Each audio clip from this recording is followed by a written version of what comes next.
All right, it's a big week, so we've got to get to a game preview early. And don't worry, this will not be the last 49ers-Rams preview. When all the chips are on the table, you start dissecting stuff on Tuesday before practice even starts. The 49ers on Wednesday are going to be out on that training field, and we'll find out the next step in Jimmy Garoppolo's potential recovery in time for this game, but nobody's sure of his status at this point. Anyway, I decided to use this picture and the article from the 49ers win over the Rams in early November, because that was obviously a huge one. It helped turn around the 49ers season, and now they might need another one to extend their season into the playoffs. Everything is on the line. For the Rams, a win here can clinch the NFC West. For the 49ers, a win here can clinch a playoff berth. Neither team may need those two things to do what they possibly can with a win, but they won't know at the time of kickoff, and they won't know halfway through the game if they'll need them or not, because the other contingency games are happening at the same time. Everything kicks off at 1:25 Pacific on Sunday. So Arizona is playing Seattle. If Arizona wins that game, then the Rams do need to beat the 49ers to win the division. Meanwhile, on the other side of the country, the New Orleans Saints are playing the Falcons. The 49ers don't need this win to make the playoffs if the Falcons beat the Saints, but the Saints are favored over the Falcons. So, in all likelihood, the 49ers do need this win over the Rams. It's reminiscent of Week 17, the final week of the 2019 season, right? When the 49ers and the Seahawks squared off. There was probably a little bit more at stake in that game as far as prestige goes, because the teams are playing for the number one seed, or at least the 49ers were playing for the number one seed back in 2019. Here, though, it's interesting because one of the teams, the 49ers, might be playing for their playoff lives. So in that way, there might be a little bit more desperation involved in this game. Anyway, I'm going to go through some early keys, cover some of the early week news, because we're going to be watching a lot of this as it all unfolds. Jimmie Ward, K'Wan Williams, and Dontae Johnson all landed on the COVID list for the 49ers on Monday. Is that the end of the world? Not yet.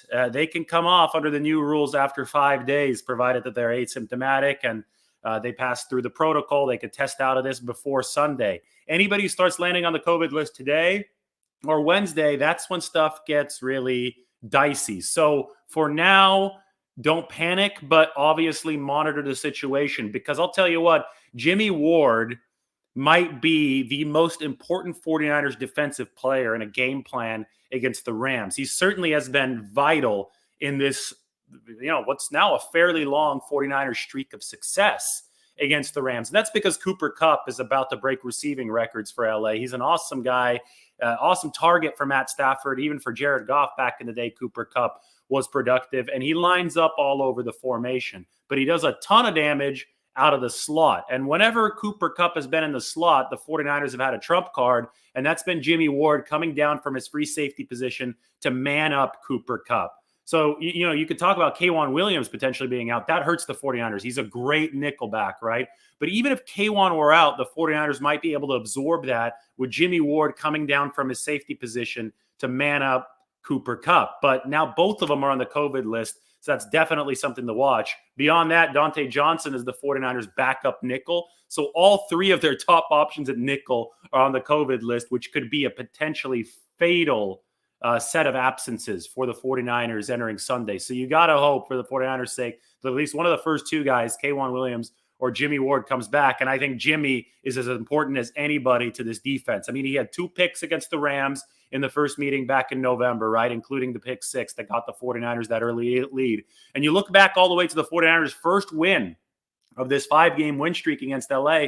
That was at the Coliseum in Week 5 of the 2019 season. Do you guys remember how good Jimmie Ward was in that game? I mean, that was the second best game by the 49ers defensively in the history of the Kyle Shanahan era. The only better game than that was when they just snuffed out the Packers in Week 12 of that season. But against the Rams in Week 5 or Week 6 of that 2019 season, the 49ers announced their dominance defensively.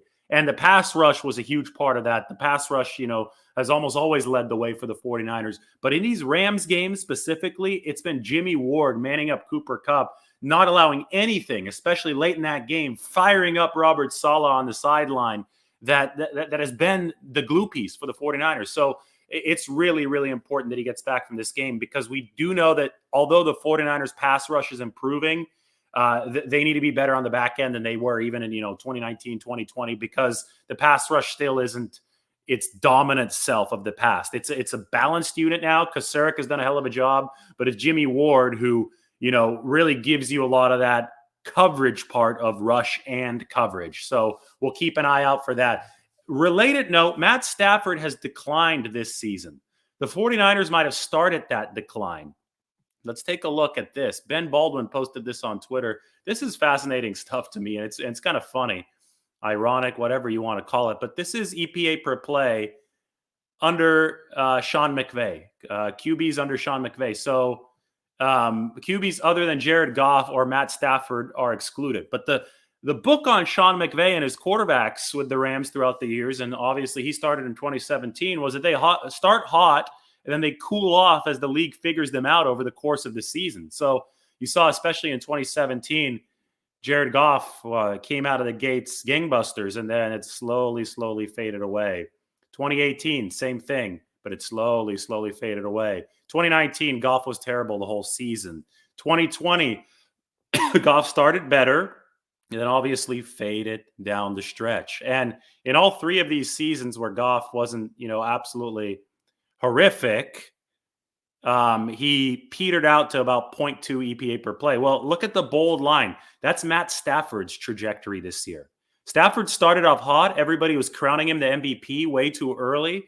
And now he's delivering very similar, if not the same efficiency as Jared Goff late in the season. So this seems to be a McVay issue. It seems that defenses figure this guy out over the course of the season. And the 49ers obviously figured that Rams offense out when they first met them. And you look at the numbers here for Matt Stafford over the course of the season. He threw 2 picks against Baltimore, 3 against Minnesota, 1 against Seattle. That's 6 interceptions in the past 3 games for Stafford.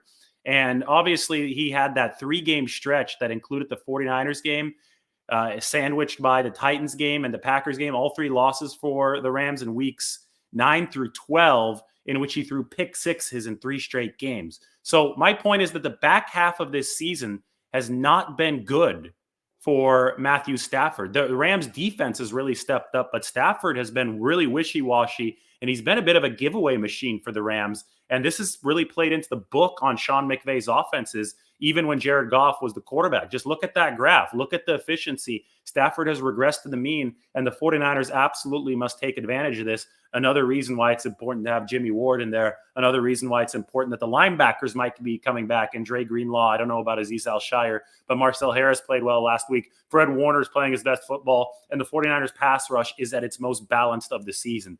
So there is defensive efficiency to be had against the Rams offense that definitely isn't as efficient as it was at the start of the season.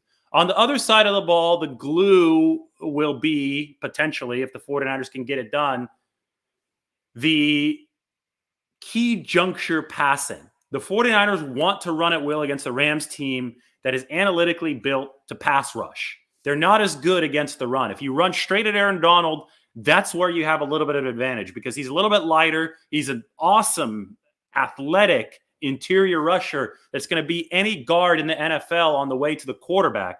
But when you run straight at the Rams, you see what happens. The 49ers have beaten them 5 straight times because they've been able to run straight at the Rams. They've been able to run the outside zone, the inside zone, combination of gap scheme, everything that the 49ers have done on the ground has worked. But the only reason that it's been able to work is because they've been able to convert their third downs. And that's where the headline of the article that I wrote after the first Rams game comes in.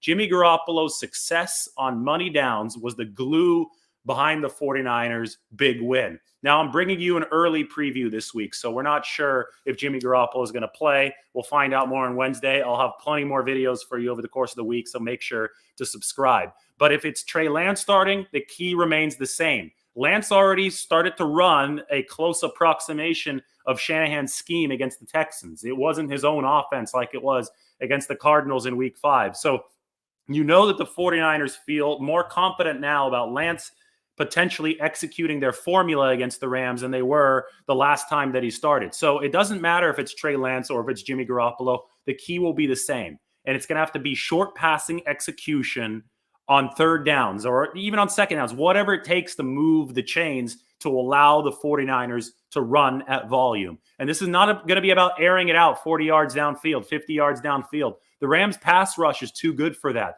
They're going to have an advantage pass rushing against Tom Compton and Daniel Brunskill. But the Rams can't get to the quarterback if the 49ers get the ball out quick. And that's what Garoppolo did in that first meeting. And that's what set up the 49ers' ability to run at will. So that QB position is going to be critical. Now, I mentioned Brunskill, but don't forget the Brunskill-Aaron Donald wild card. Brunskill, for some reason, even though he's been a very below-average pass protector, has generally handled Aaron Donald over the course of his career. It doesn't make any sense. It shouldn't make any sense, but it has happened. And maybe it's because Brunskill's a former tight end and he can move. He's light. He's athletic. And maybe that matches up well with Aaron Donald, who obviously is a physical specimen. The guy's so quick. He wins with athleticism on the inside. But somehow, some way, Daniel Brunskill has done his job against Aaron Donald, and that's going to have to happen again on Sunday. Finally, big picture. As we enter this week, we're going to get further into this if you watch the other videos. That's why I want you to subscribe, because this is by no means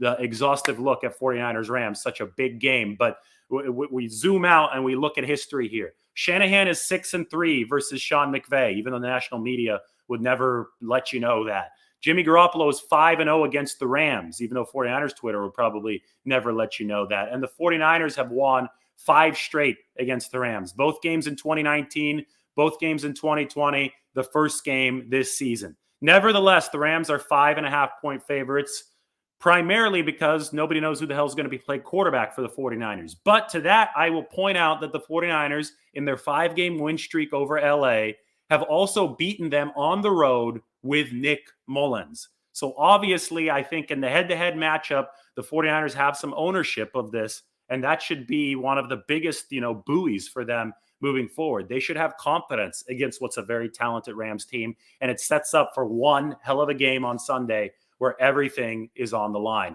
Anyway, much more coming this week. I've got to run now, but everybody take care. Hope that you enjoyed this one, and make sure that you hop on board for some more videos coming up.